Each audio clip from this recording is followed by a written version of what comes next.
Vous savez que dimanche dernier, Marc a prêché. Et vous savez sur quoi il a prêché? Non, attendez, ça fait à peine 7 jours. Vous savez dans quel livre il a prêché au moins? Genèse. Ah bah, il se rappelle déjà ça, Marc. Hein. Le reste non, mais Genèse déjà, c'est bien. Bon, alors on va remonter encore d'une semaine, et puis c'était Vincent. Vincent, il nous a parlé d'une ville. Vous savez de quelle ville il nous a parlé? Si vous me regardez, vous avez un indice. La ville de Philippe. Alors, c'est pas moi qui l'ai fondée, c'est Philippe de Macédoine, et vous savez qui est Philippe de Macédoine? C'est le père d'Alexandre le Grand. Voilà. Et puis, donc, il est venu, il a pris la ville et il lui a donné son nom. Donc, Philippe. Et vous savez que Vincent nous a donc parlé de Philippiens, du début de l'épître aux Philippiens, et donc de l'église de Philippe, parce qu'il y a eu une église qui s'est fondée à Philippe. Donc vous vous souvenez peut-être de Lydie, et puis du geôlier qui a, etc. Vous connaissez l'histoire. Et c'est au deuxième voyage de l'apôtre Paul que cette église a été fondée. Et Vincent nous a dit qu'il y avait un mot qui revenait souvent dans l'épître, c'était... Aïe, aïe, aïe, Vincent, t'imagines un peu? On parle pour rien, on parle pour rien. La joie. Et vous savez combien de fois est cité la joie dans l'épître aux Philippiens? Non plus. Bon, 16 fois. 16 fois le mot revient. C'est pour ça qu'on appelle l'épître de la joie. Et Vincent nous a présenté son message, donc la joie du chrétien, en 3 parties. Vous vous souvenez de ces 3 parties? Bien sûr. Donc la joie du chrétien se trouve dans le regard positif que nous portons sur les autres. C'était le premier point. La joie du chrétien se trouve dans un engagement commun au service de l'évangile. Et la joie du chrétien se trouve dans l'assurance que Dieu achèvera ce qu'il a commencé. Et comme vous n'êtes pas souvenu de cela, je vais demander à Vincent de revenir, reprêcher, et puis moi je vais aller m'asseoir. Non, ça va pas? Bon, alors je vais continuer dans ce cas-là. Je vais continuer la suite de ce passage, et je vais demander à Simon de nous montrer le premier texte, donc qui était le verset qui suivait, c'était le verset 12. Et je vais vous lire les 2 premiers versets que vous pouvez lire avec moi, bien sûr. Je tiens à ce que vous sachiez, frères, donc c'est toujours Paul, l'apôtre Paul qui parle, ce qui m'est arrivé a plutôt servi la cause de l'évangile. En effet, toute la garde prétorienne et tous les autres savent que c'est parce que je sers le Christ que je suis en prison. Alors Vincent l'avait dit, on ne sait pas trop si c'était la prison de Rome, d'Éphèse ou je ne sais d'où, mais si jamais on pense à la prison de Rome, si on pense que c'était à Rome, il y avait ce qu'on appelle la garde prétorienne. Et Paul en parle dans ce verset, dans ces versets. Et cette garde prétorienne, c'était César Auguste, hein, vous savez, le premier César, en fait, qui avait créé cette armée. Elle était composée de 10 000 hommes. Et ils étaient donc répartis aux endroits stratégiques de Rome pour empêcher qu'il y ait des problèmes dans la ville de Rome. Et puis, 800 d'entre eux assuraient la sécurité de l'empereur. Donc, c'était la garde rapprochée de l'empereur. Donc, c'est de cette garde prétorienne qui s'est peut-être occupée de Paul, puisqu'il en parle. Donc, peut-être, là, c'est un indice qu'il était en prison à Rome, peut-être. Et il dit que, toute cette assemblée, là, tous ces soldats ont appris qu'il était en prison parce qu'il était chrétien. Et je ne sais pas si vous vous rendez compte de ce que vivait Paul. Alors, c'était pas forcément quelque chose de très difficile, parce qu'on sait que quand il était à Rome, il était plutôt dans une maison privée, etc. Mais il avait tout le temps un soldat attaché à lui. Et voilà comment ça se passait. Toutes les 6 heures, un soldat de la garde venait s'enchaîner à Paul, et cette relève fréquente avait pour but d'éviter aux soldats de s'assoupir à côté de ce dangereux personnage. Donc toutes les 6 heures, il changeait, hein, pour pas qu'il s'endorme et qui surveille bien ce fameux Paul. Mais dans sa souveraineté, Dieu s'est servi de cela pour faire connaître l'évangile à tous ses soldats. Toutes les 6 heures, il y avait un nouveau soldat qui entendait. Parce que Paul, lui, il en a profité, hein, Paul. Il a prêché à tous ses soldats. Et c'est pour ça qu'il dit là, toute la garde prétorienne, c'est pourquoi je suis là en prison. Voilà ce que vivait Paul. Un soldat jour et nuit à ses côtés, pour sa toilette, pour aller aux toilettes. Tout le temps, il avait un soldat. Alors, je sais pas si ça vous donne envie d'aller en prison. Et il semble naturel aux chrétiens, quand nous vivons des choses difficiles, que des questions nous assaillent. Pourquoi cela m'arrive-t-il à moi? Est-ce que c'est une punition de Dieu? Est-ce que Dieu prend plaisir à nos souffrances? Est-il stoïque à nos difficultés? Et Audrey a parlé tout à l'heure en disant, mais des fois on a l'impression que Dieu ne répond pas. Voilà. Alors il y a d'autres considérations qui sont à faire. Dieu doit-il nous rendre des comptes par rapport à ce qui nous arrive? C'est ce que nous avons des fois l'impression. Dieu doit nous rendre des comptes. Mais est-ce que Dieu doit nous rendre des comptes? Est-ce qu'on se rend compte à qui on parle quand on dit ça? La Bible enseigne-t-elle que Dieu bénit toujours le juste ou punit toujours le méchant immédiatement? Non, je ne crois pas.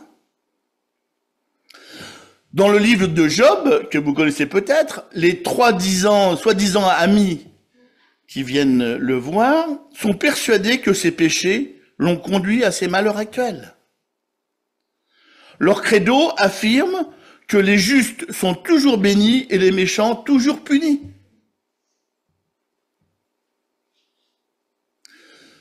Peut-être connaissez-vous le proverbe 15, verset 3 qui dit « Les yeux de l'Éternel sont en tout lieu, observant les méchants et les bons. »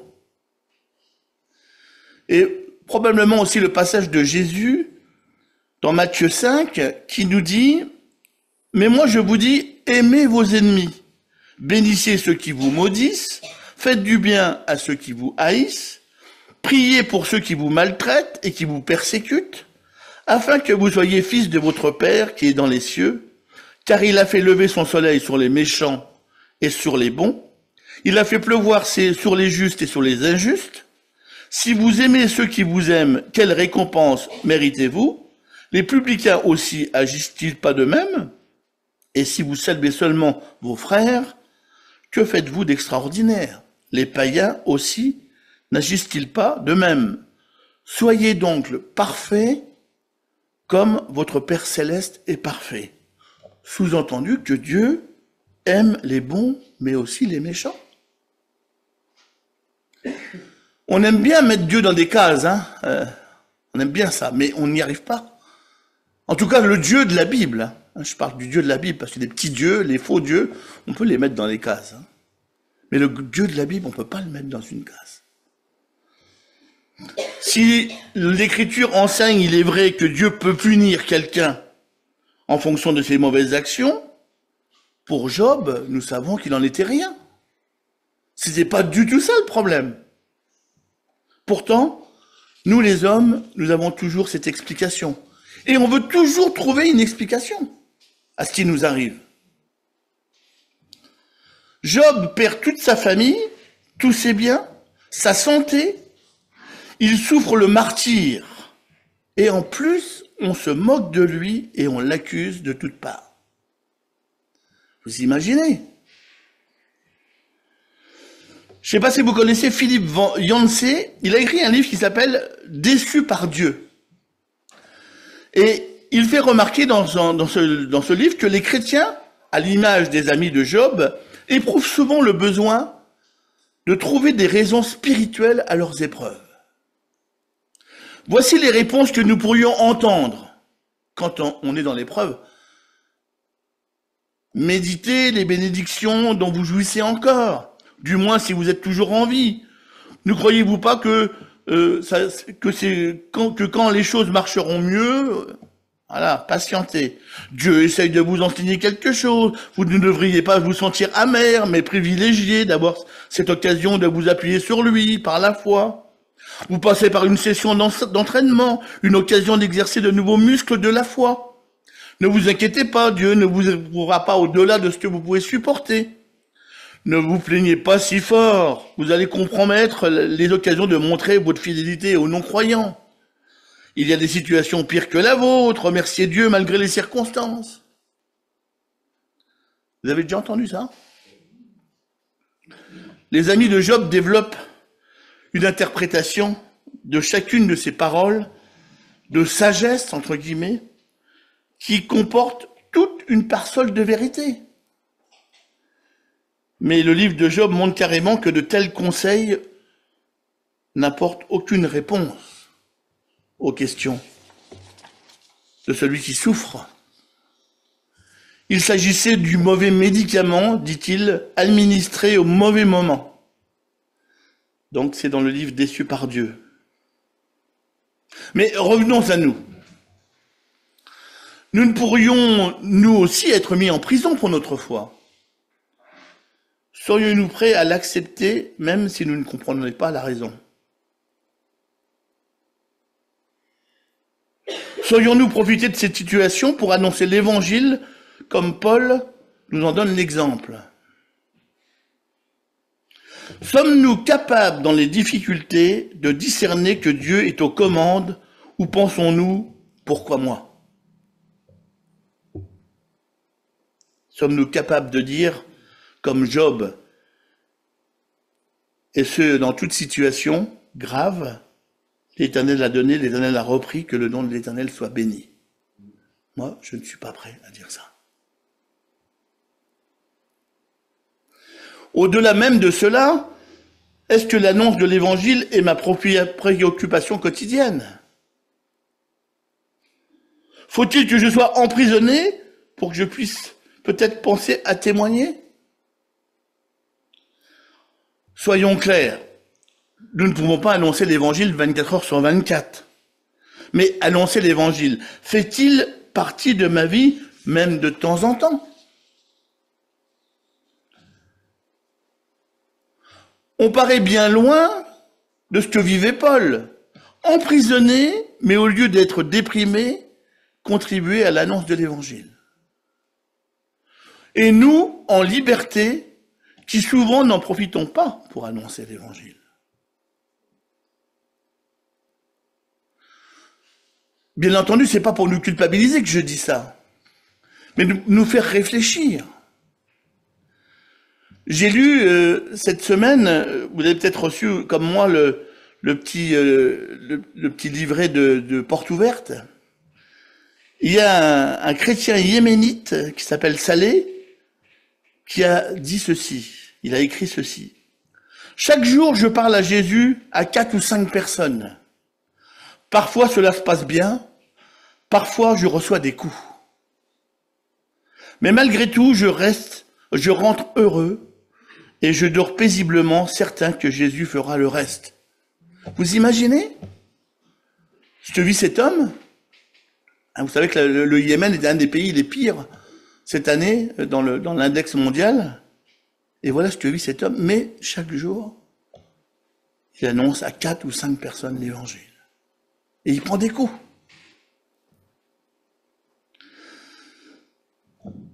Il y a bien des fois, et c'est là encore pas un jugement, où on n'est pas capable ou possible, il n'est pas possible de témoigner l'Évangile. Mais quand on voit des témoignages comme cela, je crois qu'on peut toujours prier pour eux. Prier pour ceux qui le font et donner financièrement pour les soutenir. Parce que Porte Ouverte, là encore, dit merci pour vos dons parce que ça nous aide à pouvoir aider ceux qui sont dans la difficulté, mais qui annoncent l'Évangile. Donc si on ne peut pas le faire nous-mêmes, prions, donnons, au moins pour participer à l'Évangile. En tout cas, c'est ce que Paul faisait malgré cette situation difficile pour lui. On va prendre la suite, si tu veux bien, Simon. Et il continue, Paul. De plus, mon emprisonnement a encouragé la plupart des frères à faire confiance au Seigneur. Aussi redouble-t-il d'audace pour annoncer sans crainte la parole de Dieu. Quelques-uns, il est vrai, sont poussés par la jalousie et par un esprit de rivalité.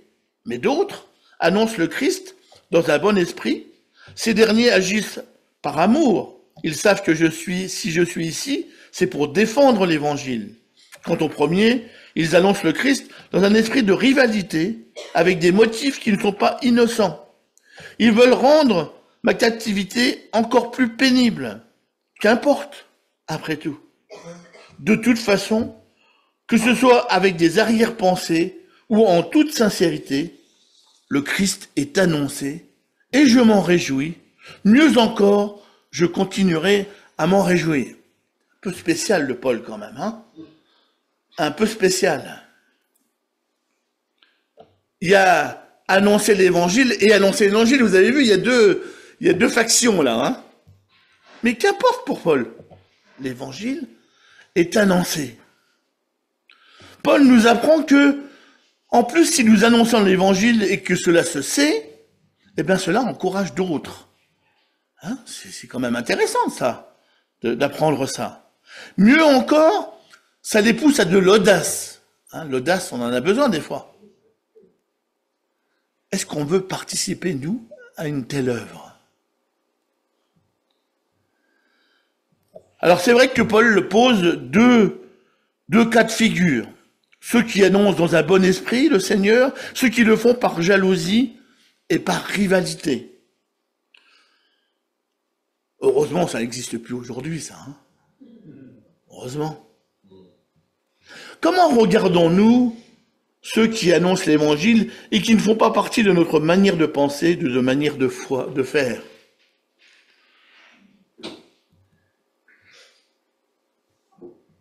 Est-ce que nous avons la capacité, comme Paul, de nous réjouir de l'essentiel? Christ est annoncé. Il va même plus loin.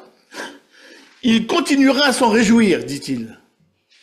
C'est-à-dire ça ne va pas s'arranger forcément. Hein. Mais il va continuer. Un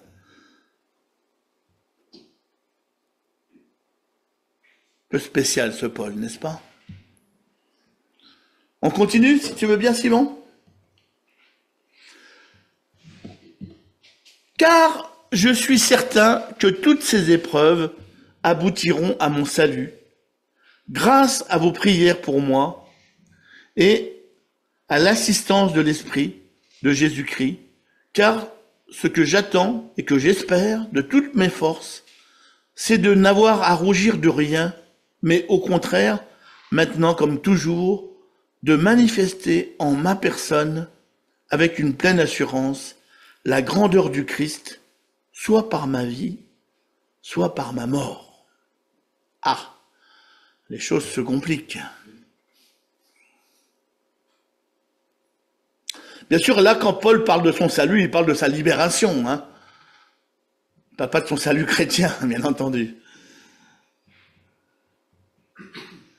Remarquons l'importance de la prière et de l'aide du Saint-Esprit dans ce qu'il dit. Il n'a qu'un seul objectif, ce Paul, c'est qu'il veut être fidèle. Il veut rester fidèle, quoi qu'il arrive. C'est tout ce qui l'intéresse. Avoir un témoignage qui rend hommage à Dieu. Waouh!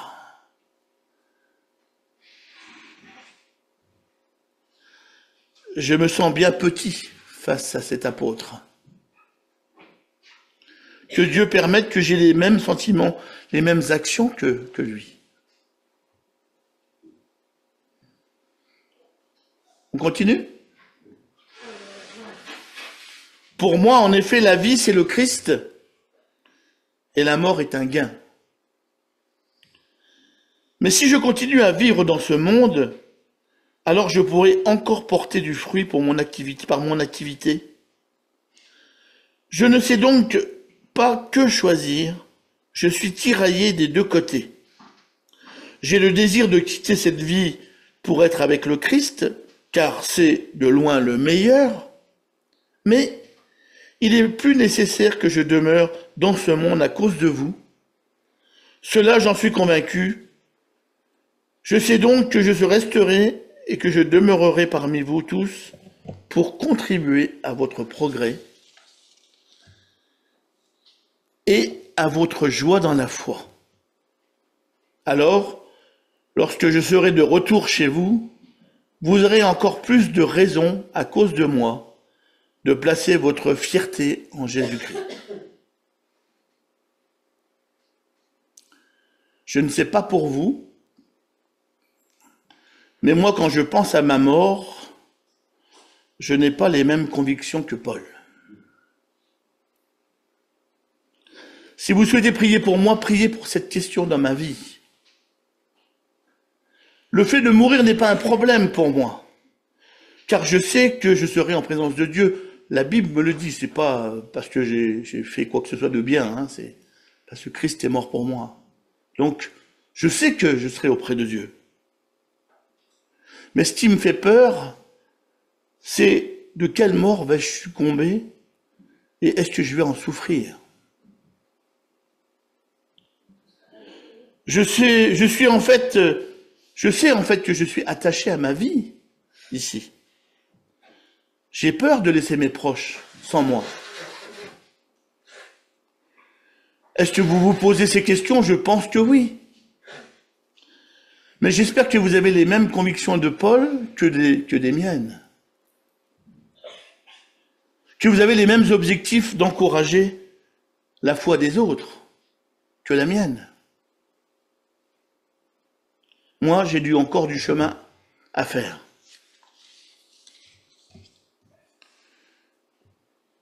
Tu peux mettre la suite, s'il te plaît? Quoi qu'il en soit, et il y a plein de choses derrière le quoi qu'il en soit. Mener une vie digne de l'évangile du Christ, en vrai citoyen de son royaume.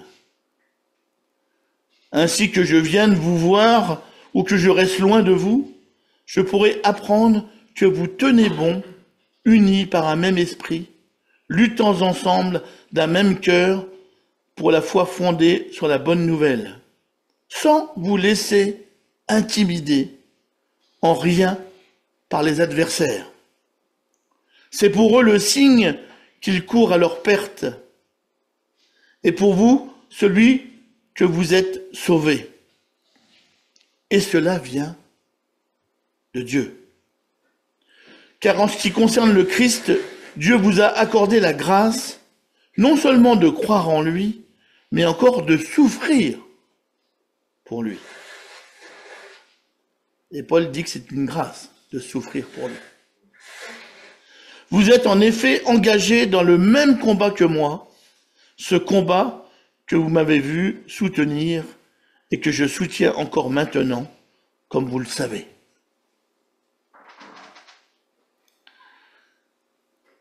Par ce passage, Paul termine ce chapitre et résume: mener une vie digne de l'évangile du Christ. Tenir bon. Être unis. Ne pas se laisser intimider. Souffrir pour Jésus. Mener un même combat. On pourrait prendre cette fin de chapitre pour notre future Assemblée Générale, Vincent, si tu veux.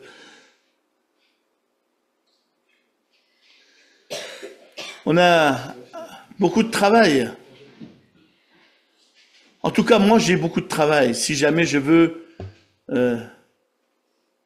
ne serait-ce que approcher ce que Paul vivait et Paul enseigne, déjà atteindre Paul, puis viser Jésus après, encore plus haut, mais j'ai du chemin à faire. Mais Ces paroles ne sont pas écrites pour rien. Il les a écrites aux Philippiens, mais il nous les écrit à nous, à l'église de Villers. Pareil. Hein. On a ce travail, mes amis, mes frères, mes sœurs. On doit mener une vie digne de l'évangile, tenir bon, être unis, ne pas se laisser intimider, souffrir pour Jésus et mener un même combat. Je propose qu'on prie pour ça maintenant, parce que moi j'en ai besoin, peut-être vous en avez aussi besoin. Seigneur, merci.